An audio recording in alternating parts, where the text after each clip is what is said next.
Hey, my name is Dr. Sean Price, clinical coordinator here at Cairo Spa, and we're doing a free workshop on Monday on GERD and on acid reflux. And so I'm shooting a series of videos here to kind of give you an idea about what we're going to be talking about in the workshop and why somebody who is suffering from chronic acid reflux and chronic GERD and chronic heartburn should come to the workshop and find out what your options are. Yesterday we talked about how it's actually a symptom of too little stomach acid, and if you are taking proton pump inhibitors and common medications that treat acid reflux, it can actually propagate the problem and make it worse. So we talked a little bit about that. We talked about how when you have undigested foods, because you have too little stomach acid, so you end up with undigested foods. When those undigested foods get into the system, they can cause immune activation. And that immune activation can cause issues with the gut, the skin, the lungs, and the brain. And then one of the areas that we talked about in the gut was what's called leaky gut syndrome. So I want to go a little bit more into that because leaky gut syndrome is a huge issue that leads to severe chronic conditions and autoimmune conditions. So basically the way that your gut lining is built is it's a series of cells that are all bunched up together. They're all side by side. In between each one of those cells is a little pathway called a tight junction. And when your food is coming through the intestinal tract, it starts breaking down. So it's a protein or it's some kind of a food particle that breaks down smaller and smaller particles.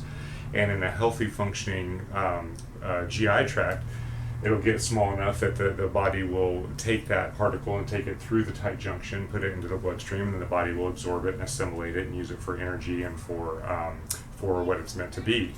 What will end up happening though is if you have GERD or acid reflux and you're getting these undigested foods into the system, they can lead into chronic inflammation of the GI tract. When you have that chronic inflammation of the GI tract and it goes on for long enough, eventually these tight junctions, they start to open up. They start to get a little bit lax and they're not as protective. So they're not protecting the body from these proteins and substances that should not be there. So then that protein will get into the body, into the tissues of the body, and cause an immune reaction because it's a protein that the body does not recognize. So now it's in the system and the body makes antibodies to attack that protein that shouldn't be there. So now you have these antibodies that are constantly attacking this food, or this particle. So these antibodies come in and they make an army. Now let's say you eat this on a regular basis. Let's just say, for example, it's gluten. So if you have a gluten sensitivity, which can be found in your breads and cereals, different things along those lines, you have a gluten sensitivity, and this is a gluten molecule that's getting into your system, so your body makes these antibodies against gluten.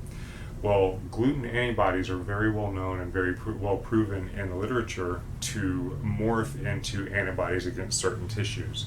So for example, patients who have hypothyroidism, or what we call Hashimoto's hypothyroidism, it's an autoimmune attack on the thyroid gland. Typically those patients will have sensitivities to gluten, and those antibodies have started attacking the thyroid gland. Patients with rheumatoid arthritis, the antibodies will start attacking the joints. There's all kinds of different autoimmune conditions that can progress from this.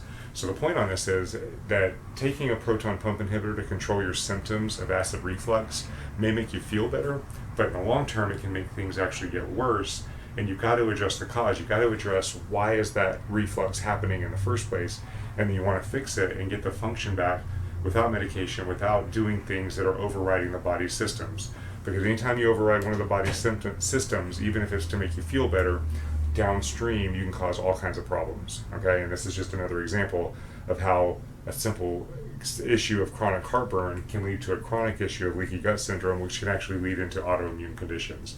Chronic fatigue syndrome, diabetes, all these other things have causes, and the goal when you're dealing with functional nutrition, functional medicine, and functional neurology is to find what that cause is and address it. So I hope this makes sense. I'd like to invite you to come to our workshop. Again, that's going to be on Monday. It's a free workshop. It's in our office here in Fort Walton.